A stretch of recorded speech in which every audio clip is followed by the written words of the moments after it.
윤석열이야말로 악마에 가깝다고 생각한다.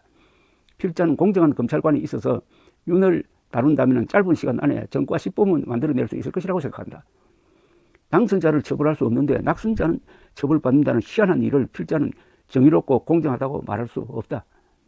얼마 전 채널A에서 이재명과 토론을 한 후 정규재 주필이 이재명을 극찬하여서 화제가 되었는데, 조선일보 주필이었던 보수 논객 조갑재도 본인의 유튜브 채널을 통해 정규재의 글을 소개하면서 정주필의 글에 간접적으로 동의하고 있음을 나타내었습니다.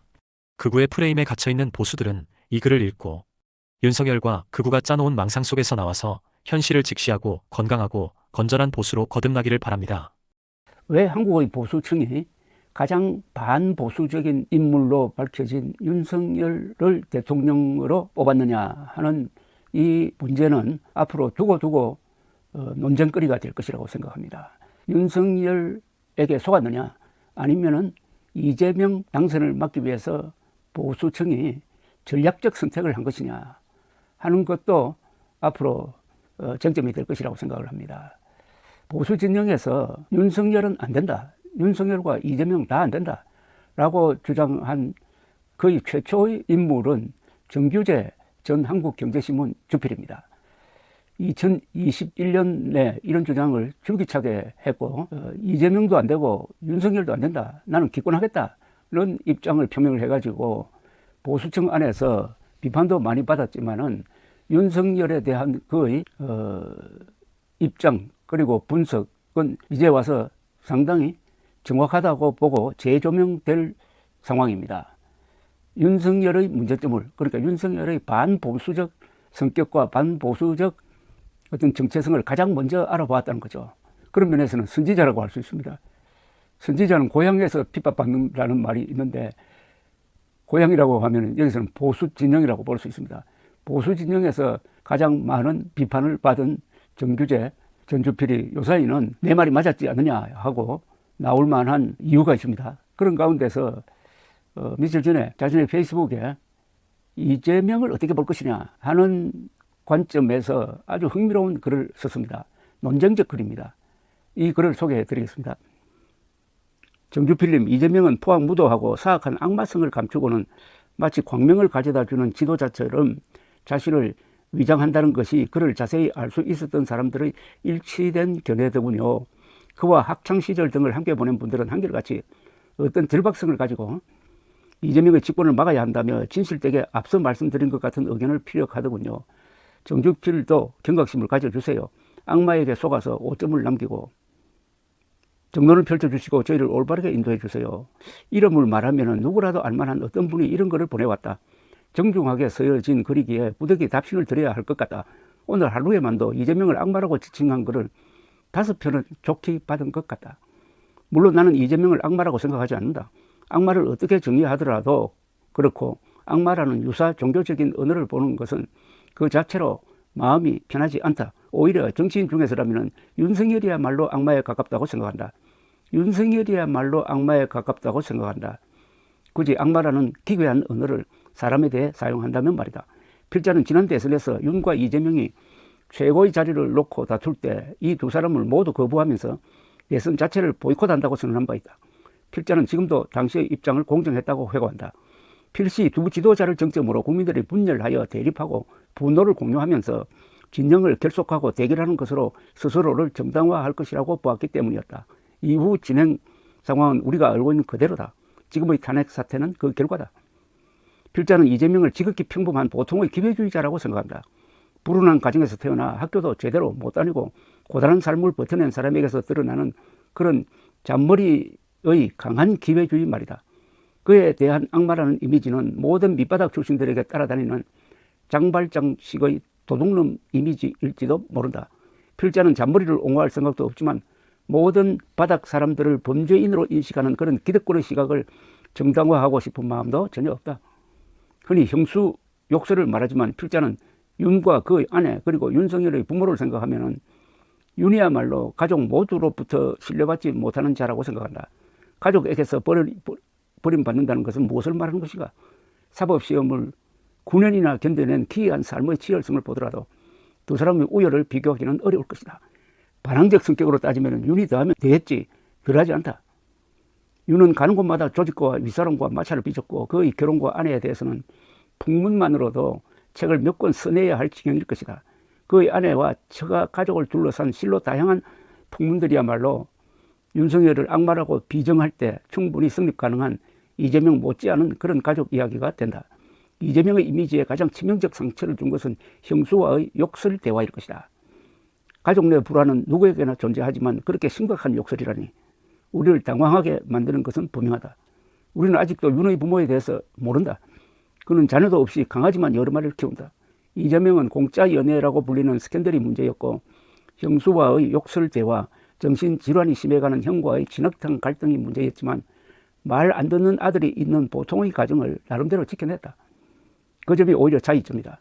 이재명은 지극히 정상적인 사람이고 살아보려고 그리고 소위 출세하려고 노력해온 보통의 사람이라고 나는 본다. 다른 사람에게 직접적인 피해를 준 적도 없다.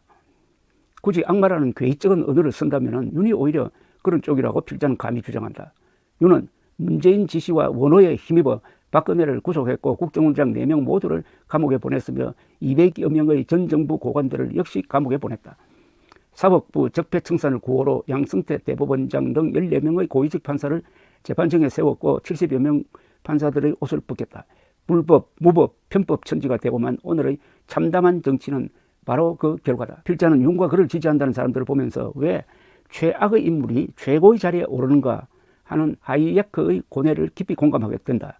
그리고 그런 자를 최고의 자리에 올리는 한 무리의 집단이 갖는 응집력과 무도함에 깊이 놀라게 된다. 보수가 국힘당의 석은 자들에게 속아서 윤을 선택하는 순간 보수는 그 순간부터 집단으로 잘못된 길로 들어섰던 것이다. 그들은 권성동의 부하들이며 정진석의 부하들이며 윤핵관들의 부하들이었던 거다. 윤핵관들이 명태균 등과 더불어 당내 선거 사기를 치고 그 결과가 윤석열이었던 것이다. 그들 추종자, 추앙자, 신앙하는 자들은 한 번도 독립적인 인격이었던 적이 없다. 이재명의 교활한 성품? 이런 것은 지극히 개인적 경험이며 편차가 커서 제3자가 판단하기 쉽지 않다. 이중인격 이런 것도 그렇다. 지어낸 것일 경우가 많다. 모든 부정적 인격 특성을 이재명에 투사하여 악마 혹은 말종의 이미지를 만들어낸다. 사람은 누구나 이중인격적이다. 필자는 공정한 검찰관이 있어서 윤을 다룬다면 짧은 시간 안에 전과 10범은 만들어낼 수 있을 것이라고 생각한다. 윤은 대통령직을 수행하면서 그 거칠고 우악스러운 성정이 거의 드러났다. 말술을 마시고 작취 미성인 경우가 작고 폭발하는 즉흥적이며 충동적 성격의 인물임을 가감없이 드러내고 만다. 버럭버럭 화를 낸다. 그의 성정이 국정에 그대로 반영된다. 불타협이어서 협력과 협조, 정치 협상 같은 언어들은 그와 어울리지 않는다. 윤이 욱하고 내지르는 사태의 수많은 결과 중의 하나가 지금 우리가 고통을 겪고 있는 계엄 사태일 뿐이다. 그는 민주주의 체제에서 협상하고 타협하는 지도자로는 아주 형편없는 자질을 가진 자다. 필자는 보수 진영에서 아주 드물게 의대 정원을 지지한 사람이지만 그토록 무지막지하게 2,000명을 불러대는 인물이라고는 생각하지 못했다. 이재명의 성격과 인격을 악마에 비견하는 것은 그럴듯하다. 그는 검사를 사칭했고 음주운전 경력을 남겼다. 그러나 성남시장과 경기지사를 하면서 비교적 합리적이라는 세간의 평가를 받았다. 대장동 사건으로 비난과 수사와 기어이 재판의 도마에까지 올라있지만 검찰은 아직 그의 부정적 치부에 대해서는 한 푼도 밝혀낸 바가 없다. 특혜를 남발한 것 같지만 여전히 그 은밀한 반대 급부를 검찰은 밝혀낸 바도 없다. 검찰은 그의 아내를 탈탈 털어 10만 원의 부정카드 사용을 밝혀냈다. 139회의 압수수색을 하고 10만 원대 나라 돈을 그렇게 낭비하는 검찰은 부끄럽지도 않나. 윤의 하수인에 불과한 검찰이 비싼 세금을 들여 하는 짓이 이런 짓이다. 필자는 이재명의 공직선거법 위반에 대해서는 그를 벌할 정도의 수준에 이른 거짓말이라고 보지 않는다.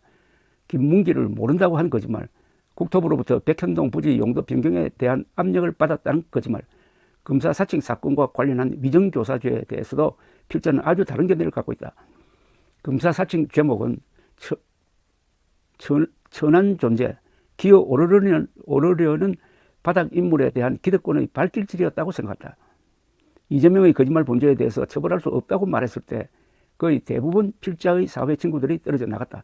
모두가 이재명에 대한 적의에 사로잡혀서 그런 설명을 들어볼 일말의 의도조차 없었던 것이다.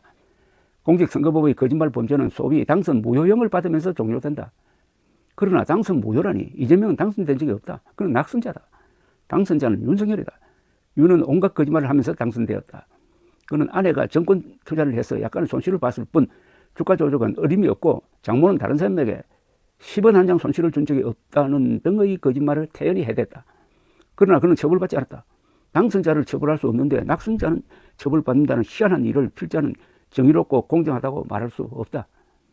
이재명의 경우는 오히려 그런 사소한 거짓말들로 선거 중 이미지가 나빠졌고 낙선하는 상응하는 처벌을 받았다. 이재명은 잔머리를 많이 굴린다. 맞다. 그러나 잔머리를 굴리는 사람은 그 대신 타협적이다. 대장동에서의 비리는 아직 드러나지 않았다. 본인은 부패 문제는 없다며 아직도 완강하다. 백현동 문제를 의심하는 사람은 꽤 있다. 비리가 김만배의 돈이 문제라고 하겠지만 역시 아직 증명된 바는 없다. 비리는 오히려 윤핵에서 엿보인다. 김만배의 누나는 하필 윤석열 부친의 집을 구매했다. 검찰은 대장동에 돈을 부었던 은행들에 대해서는 아예 수사하지 않았다. 상대를 악마라고 부르는 버릇은 어디서 배워온 것인가? 말문이 막힌 자들이 악마라고 내뱉으며 주문을 외듯하는 경향성이 있다. 필자는 이재명을 잘 모른다. 그러나 그런 이유로 이재명에 대한 악의적 별칭들에 포획될 이유가 없는 것이다. 악마라는 호칭은 의아스럽다. 기독교인들이 그렇게 부르는 것인가? 만일 누구를 향해 악마라고 불러야 한다면 검찰권의 무자비한 행사를 주특기로 하는 윤을 그렇게 불러야 한다고 생각한다. 이재명은 휘둘러야 하는 권력자였던 적이 없다. 윤에게 포획된 자들은 어리석은 자라고 말해야 한다. 최근 스스로를 보수라고 주장하는 진영의 수구적이고 반민주주의적이며 사이비 종교 집단적인 태도를 필자는 인정하기 어렵다. 필자는 집단의 포섭을 강요하는 이런 풍토를 경멸한다.